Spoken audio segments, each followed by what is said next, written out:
I keep having him. Hey, he took one off my arm yesterday and freezed a couple of spots on my face. But he said, for considering, man, all the years I spent in the ocean, boy, I'm doing good. Yeah, your skin's in good shape. So you guys always, pretty much most of your life, you guys live down in Florida, down by the beach. Yeah. As far as you remember. Well, yeah, good bit of it, yeah. But when I was old enough to go to the beach on my own, and that's where we went all the time.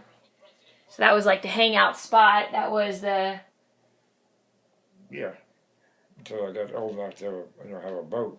Well, now, before that, we had cars. We were to drive in restaurants and stuff like that, drive in theaters. I didn't, we'd go to the beach, take the girls to the beach and stuff. Oh, man.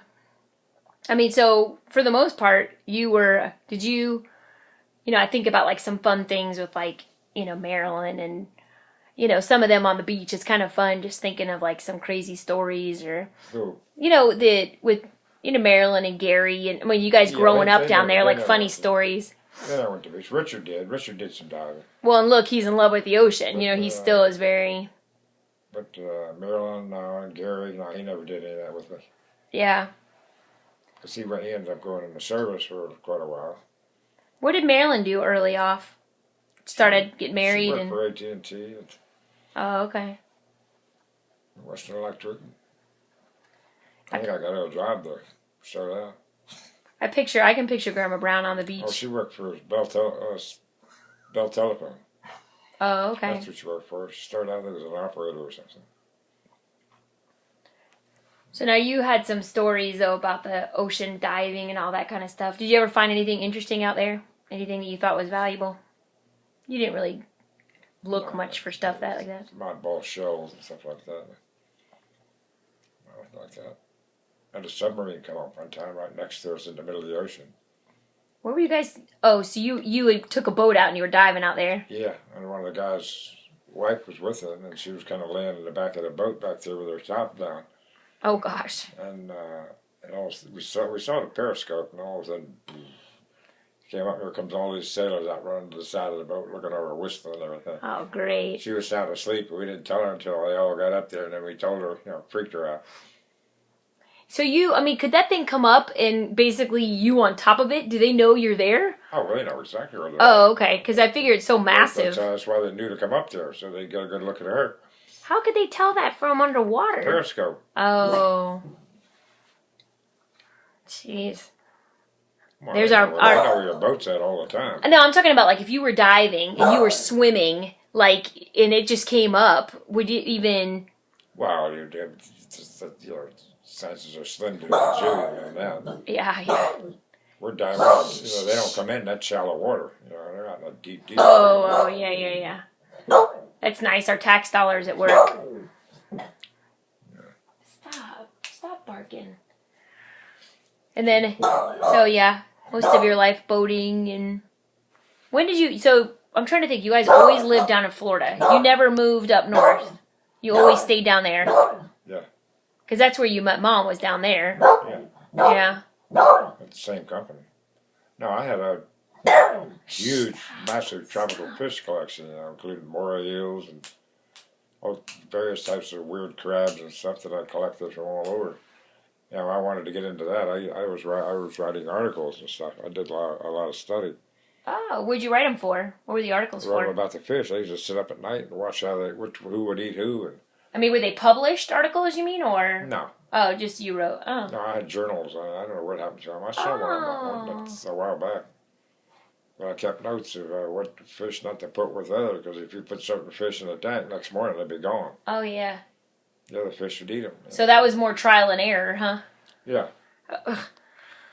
Study them at night, watch their habits, which ones look like they'd go under a rock, Oh, wow.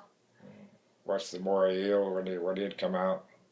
I didn't realize you were that into it. So that was kind of your hobby then. You really... No, I sat in there, Mom knows, I sat in there outside at night, watching them, with a real dim light so you could see what they were doing, see who did what. Yeah. It was totally different at night.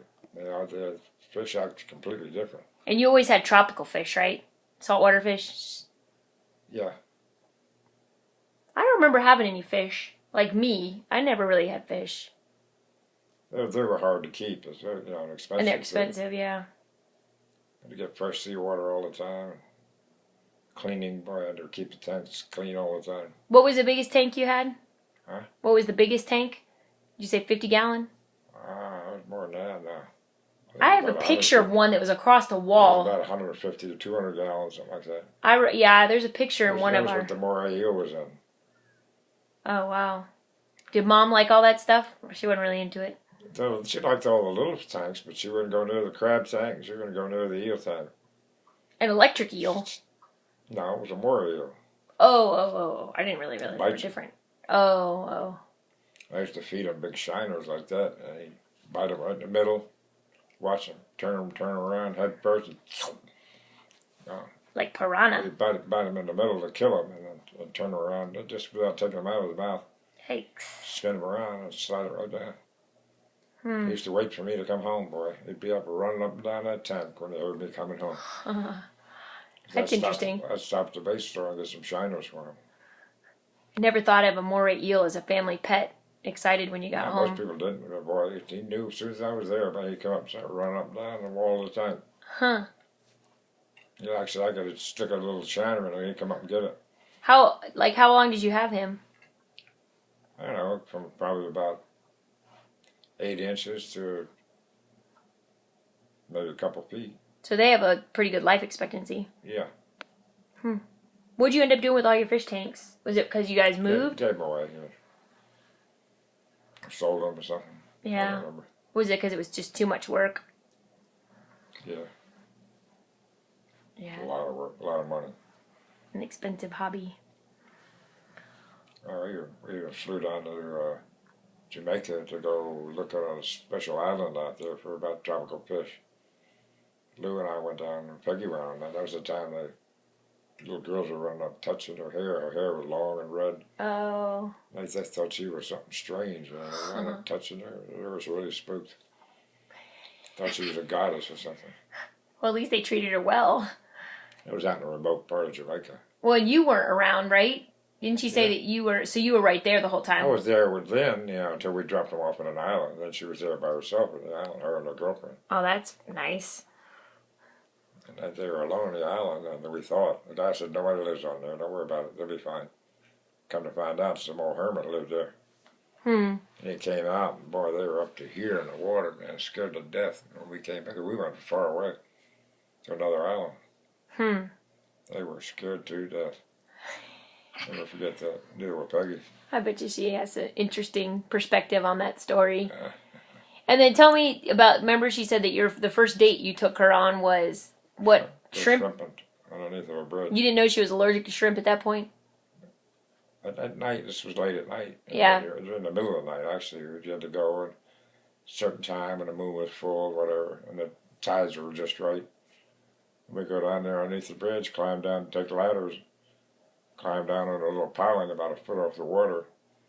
And we used the hand nets and wait till they started coming in, reach out and scoop them. She did it. Oh. Even though she wouldn't eat them. And we'd fill up the barrels full and bring them home. Have to pinch the heads for hours and put them in little small bags and put them in a freezer. Ugh. So we came home with a whole big metal garbage can full one time. So that was your date nights, huh? Oh yeah. Well, when they call it a run, they come in and you just run your net through and you got a net full. We used to catch crabs and little eels, everything in that net. We used to get some good crabs on there. They'd come up for the light. We had lights. We set up lights down there. Yeah. Lanterns. That's funny. So shrimp are curious. If you put a light in the dark, they're going to come to it. Right to it. Why? Yeah, especially the lantern, huh? What attracts them to a light? It's a food source, It's usually they're in the lighted area with they feed on little prawns. So up near the shallow. Yeah. That's weird. They come right up to that light. It's how the sea life does, The crabs that come up, and there's eels. Wow.